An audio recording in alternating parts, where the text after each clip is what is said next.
I'm getting ready to roll out my slabs. So I've gathered all of the materials I need. I have a board, I have some canvas, I have some clay, I have 2 slats, both equal thickness, about 1/4 of an inch. I have a rolling pin.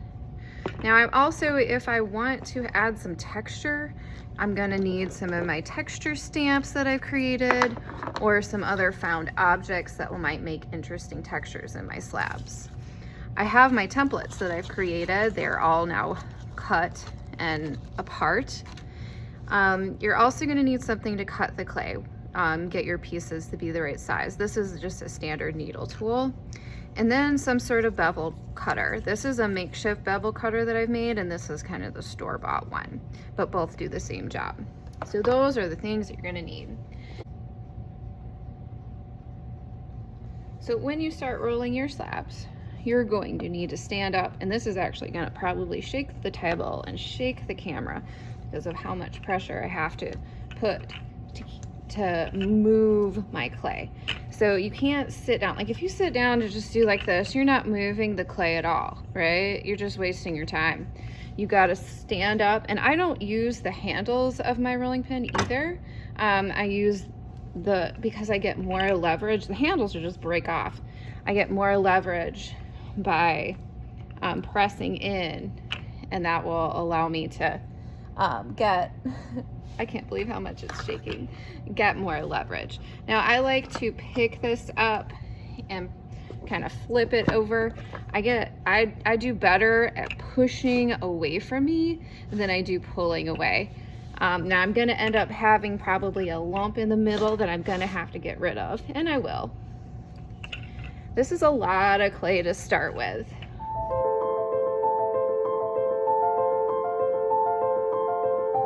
I don't want to go wider than what my 2 slats are. They need to be like skinnier than my rolling pin, because eventually I'm going to want to make sure that my rolling pin is rolling on my slats. All right, so I have a mountain. Over here I'm rolling on my slats. I'm not out rolling on my slats, and then here I'm rolling on my slats. So I have a big mountain here that I need to get rid of. I'm actually going to trim off some of this extra clay. I can use it, but as far as like, I don't want to go further than my canvas, and I need to get the mountain to go away because I need an even thickness when it comes to my slab. So I am going to trim that off, and now I'm going to go ahead and keep pushing until my mountain goes away.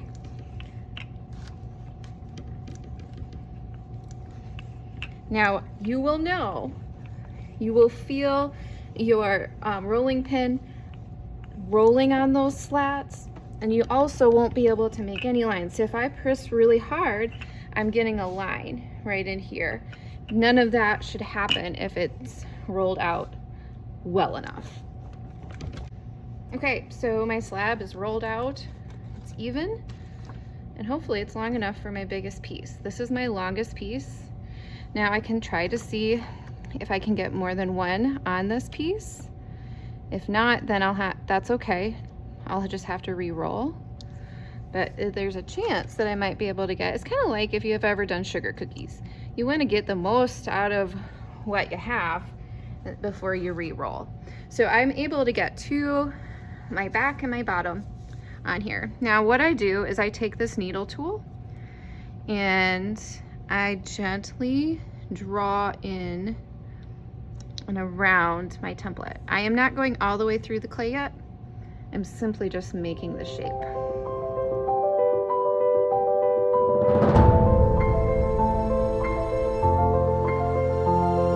All right, now once I get the shape in, now I can go ahead and cut all away.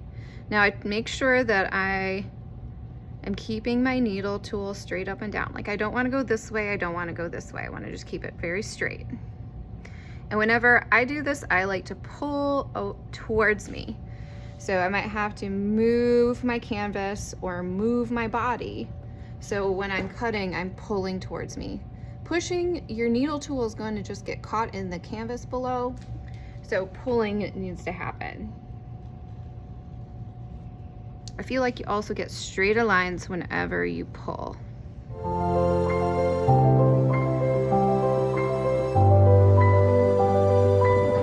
once you get your shapes cut, then you can remove your extra.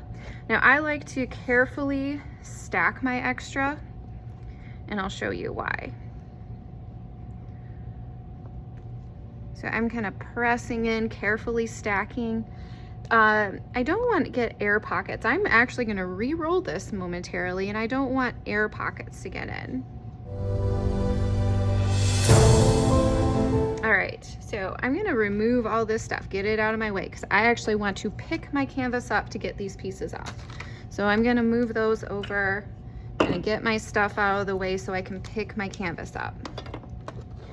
Why do I want to pick my canvas off? If I try to peel this, it's going to distort, and I don't want my shapes to distort. So I'm going to carefully pick it up, and hopefully it didn't distort too much. Okay, so I have to support this. I'm going to go put this on a different piece of canvas out of my way. Now the bigger one's more likely to distort because there's more clay. So I'm going to flip my canvas and gently take it off of my canvas and then transport it. So I still have pieces that I have to cut out. I've done 2 of my templates. I believe I have 4 more to go. Now I do have extra clay. This is my clay from earlier. Now to try make sure that I got the air pockets out, I'm going to perform CPR on my clay. And I'm just pressing down, trying to get any, if there are any air pockets, trying to remove those. Now I can go ahead and re-roll this clay until it's the right thickness. All right, hopefully that's big enough. Now, if it's not big enough, if you notice, if I put this here, I got a little bit of a problem right there. So what I can do is find a spot where I don't need that clay. I don't need this clay. So I'm gonna cut it off, kind of fold it in half carefully. I'm gonna remove my template so I don't roll that in. And I'm gonna put that here and do CPR again. And then re-roll, and that will just become a part of the clay over there. And now I should have clay enough to make this shape. And I'm going to continue this process until I have traced all and cut out all the sides that I need to make my entire container. So if you want some texture as a part of your design, now is the time to do it. Before you have cut out your shape, you can roll some texture into your slab. I do this before I cut my piece because this will actually change the shape of your slab. So I'm just gonna simply roll this. This is actually a placemat, and kind of take it out and kind of enjoy that texture. And then I can take my template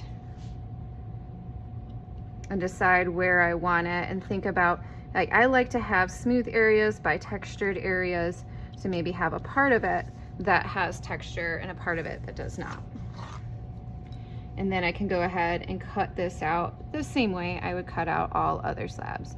So if you do want to use any sort of texture creating tools, do that before you cut your pieces because of the distortion.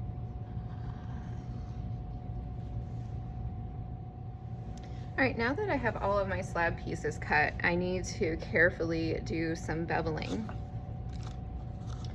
So again, we have 2 different tools that we can use to bevel. Both of them have some sort of cutting device, so we can get kind of an angle whenever we cut. Now when you're beveling, you need to think about your pieces. I want my texture to be on the outside so it can be seen, so I'm gonna need to bevel the other side. So I'm gonna carefully flip. Now, depending on how leather hard or how soft it is, it can be a little bit more difficult to bevel. I like to bevel in the very plastic stage where the clay is very soft. Now I have a flat edge here. I'm simply gonna put that flat edge right next to my clay on the table, and I'm going to drag. So this little wire, which is actually a paper clip, drags and it cuts my slab at an angle. And now I need to do that on all sides.